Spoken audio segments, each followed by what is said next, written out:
अस्सलाम वालेकुम दोस्तों। इस केस के आगाज़ में मेहमान खाने में नुआन गोंजा गुल के कमरे में दाखिल होता है और उसकी खूबसूरती की बहुत तारीफ़ें करता है, जबकि गोंजा गुल उससे पूछती है कि क्या चाहते हो मुझसे। नुआन कहता है कि कल मैं शहजादा शहीद से निपट लूँ, फिर मैं तुम्हें लेने आऊँगा, मेरा इंतज़ार करना। ये कहकर वो बाहर निकल जाता है। अगले दिन कबीले में एक जिरगा शुरू होता है जिसमें सिपाहियों के कमांडर और हिजरत करने के मसाइल पर बात होनी थी। हेमा खातून जिरगे वालों से मुखातिब होकर कहती हैं, कुंदुगदू आप सबसे कुछ कहना चाहता है। फिर कुंदुगदू कहता है कि इंशाल्लाह बहुत जल्द मैं अपनी वालदा के साथ एक हकीम की तरफ अज़ाम शहर की तरफ रवाना हो जाऊंगा, क्योंकि हकीम मर्तुक ने मुझे ये मशवरा दिया है और मेरे बाजू की हालत भी ठीक नहीं है। इसलिए सूरत हाल में मैं कबीले के सिपाहियों के कमांडर की जिम्मेदारी से सबक दोष होता हूँ। फिर हेमा खातून कहती हैं कि अगर आप सब लोग इजाज़त दें तो मैं नए कमांडर का इंतखाब करना चाहती हूँ। तो तेकन कहता है कि मैं अत्तगुल को सिपाहियों के कमांडर के तौर पर देखना चाहता हूँ, अगर वो कबूल करे तो। जिरगे वाले सब लोग इस बात की तादीद करते हैं और कहते हैं कि ये एक बेहतरीन फ़ैसला है। फिर अत्तगुल कहता है कि आप सबका शुक्रिया कि आप सब ने मुझे इज्जत दी, लेकिन मेरे ऊपर कुछ और जिम्मेदारियाँ हैं जो मैं पहले पूरी करना चाहता हूँ। कुंदुगतू कहता है कि अगर अत्तगुल ये जिम्मेदारी कबूल करने के लिए तैयार नहीं है तो मैं ये जिम्मेदारी संगा तेकन के सपुर्द करता हूँ। संगा तेकन कहता है कि अगर आप सब लोग इजाज़त दें तो मैं ये पाक जिम्मेदारी संभालने के लिए तैयार हूँ। इसके बाद जिरगे के सब लोग कहते हैं कि ये भी सही फैसला है, हम संगा तेकन को कमांडर बनाना चाहते हैं। इसके बाद हेमा खातून संगा तेकन को नया कमांडर बना देती हैं और उसे मुबारकबाद पेश करती हैं। इसी दौरान सिपाही जहाज भी जिरगे के अंदर मौजूद था और ये सब कुछ देख रहा था। जबकि अगले सीन पर नुआन अपने डेरे में उल्लू बेग से कहता है, वक्त आ गया है उल्लू बेग, अर्तुगरुल, उसकी बीवी और उसके बच्चा सब आहिस्ता आहिस्ता मेरी जाल में फंसते चले जाएंगे।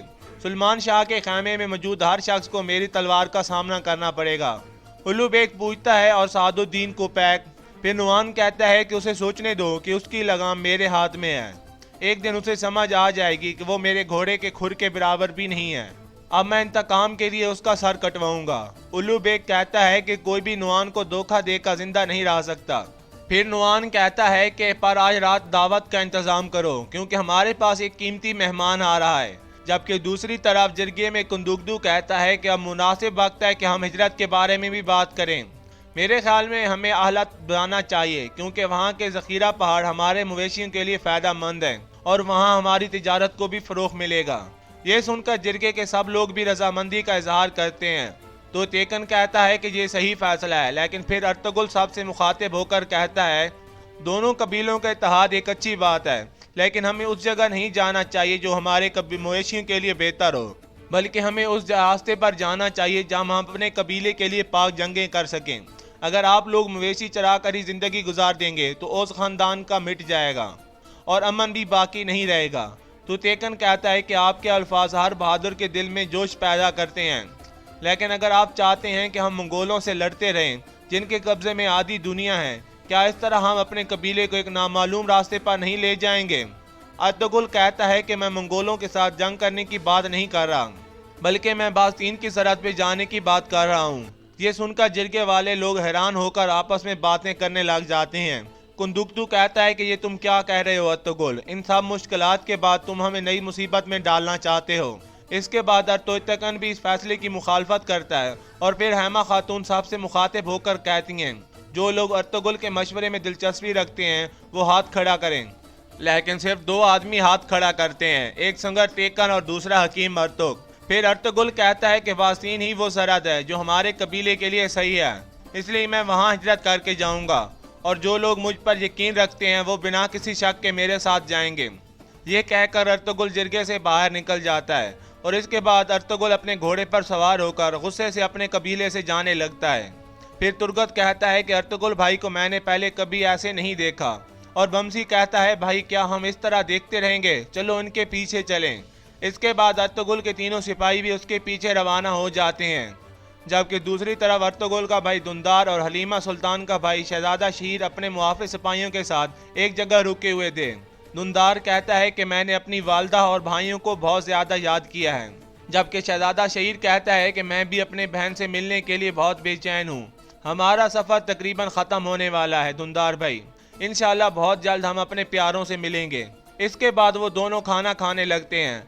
इतने में मंगोल भी वहां पहुंच जाते हैं। एक मंगोल सिपाही दूसरे मंगोल सिपाही से कहता है कि जाकर नुआन को बताओ कि हमें दोनों लड़के मिल गए हैं। जबकि दूसरी तरफ हेमा खातून और कुंदुकदू अजाम शहर रवाना होने के लिए तैयार थे। हेमा खातून कहती हैं कि हमारी गैर मौजूदगी में आप लोग दुंदार और शहीर का ख्याल रखना। इसके बाद वो सबसे मिलकर घोड़ा सवारी पर रवाना हो जाते हैं। इसके बाद सलजान तोतेकन के पास पहुंचती है और कहती है कि मैं गोकचे के बारे में बात करना चाहती हूँ। वो कुछ खाती पीती भी नहीं है और काफ़ी दिनों से परेशान है और वो पीली पड़ गई है। वो आपकी बीवी है, इसलिए मैं कुछ कह भी नहीं सकती, लेकिन मैं अपनी बहन के लिए बहुत ज़्यादा परेशान हूँ। तो तेकन कहता है कि मैं आपकी इज्जत करता हूँ, लेकिन ये मसला मेरे और गोकचे के दरमियान है। सलजान कहती है कि आपने उसे तोड़ दिया है, आप ऐसा मत करो, मैं दोनों प्यार करने वालों के इस हालत में नहीं देख सकती। फिर तो तेकन फट पड़ता है और गुस्से से बोलता है कि उसने मुझसे झूठ बोला है। उसके दिल में अर्तुगरुल था, लेकिन फिर भी उसने मुझसे शादी कर ली। सलजान कहती है कि तुमसे मिलने के बाद वो सब कुछ भूल गई थी और उसे एहसास हो गया था कि अर्तुगरुल के लिए उसका प्यार हकीकी नहीं था। क्या तुम्हें उसकी आंखों में ये नजर नहीं आया? क्या उसको पुरसकून देखकर तुम्हें अंदाजा नहीं हुआ? फिर तो तेकन कहता है कि क्या ये धोखा नहीं है कि वो मुझे औलाद नहीं दे सकती, लेकिन उसने मुझसे छुपाया। मैं एक ऐसी औरत के साथ कैसे जिंदगी गुजार सकता हूँ जो मुझसे हकीकत को छुपाए? सलजान कहती है कि अल्लाह के मामलात में दखल अंदाजी करना तुम्हारी जिम्मेदारी नहीं है। तो तेकन भाई, मेरे बच्चे पैदा होने से पहले ही मर जाते थे, जो माजी है वो गुजर चुका है। अल्लाह ने तुम्हारी तकदीर में गोकचे का प्यार लिखा है, इसलिए तुम्हें उसको तकलीफ नहीं देनी चाहिए, जो तुम्हें प्यार करता हो और जिसको आप प्यार करते हो। फिर तो तेकन एक तरफ जाकर कहता है कि ये मसला मेरे खैमे में नहीं रहना चाहिए, आप अपना काम करो और हर किसी को अपनी तकलीफ में मुब्तला रहने दो। और इसके बाद सलजान बाहर चली जाती हैं। जबकि दूसरी तरफ दुंदार अपने सिपाहियों से पूछता है कि क्या आप तैयार हैं? सिपाही कहता है कि हम तकरीबन तैयार हैं, अब जब चाहें हम यहाँ से रवाना हो सकते हैं। इतने में चारों तरफ से मंगोल उन पर हमला कर देते हैं। एक सिपाही दुंदार और शहीर को भागने का कहता है। इसके बाद वो चंद सिपाहियों के साथ चले जाते हैं, जबकि बाकी सिपाही मंगोलों के साथ लड़ने लगते हैं। एक सिपाही कबीले की तरफ भागता है ताकि कबीले वालों को इसकी इत्तला कर सके, लेकिन एक मंगोल उसे तीर मारकर जख्मी कर देता है। नुआन और उल्लू बेग भी वहां पहुंच जाते हैं। नुआन भी कबीले के सिपाहियों को मारने लगता है और वहां मौजूद 7 सिपाही मारे जाते हैं। फिर वो सब मंगोल दुंदार और शहीर के पीछे भागते हैं। ऐसा ऐसा दुंदार और शहीर के तमाम मुआफिस सिपाही मारे जाते हैं और वो दोनों अकेले रह जाते हैं। फिर एक तरफ से नुआन आवाज़ देता है कि तुम नुआन का मुकाबला नहीं कर सकते, अपने हथियार फेंक दो। जबकि दुंदार शहीर को कहता है कि हम हथियार नहीं डालेंगे, अगर हमने ऐसा किया तो हम मारे जाएंगे। शहीर कहता है कि मैं भी हथियार डालने के बारे में बात नहीं कर रहा भाई। फिर एक तरफ से नुआन सामने आता है और दोबारा हथियार फेंकने को कहता है। इतने में मंगोल सिपाही भी चारों तरफ से उनको घेरे में ले लेते हैं, जबकि दूसरी तरफ अर्तुगरुल जंगल में पहुंच गया था।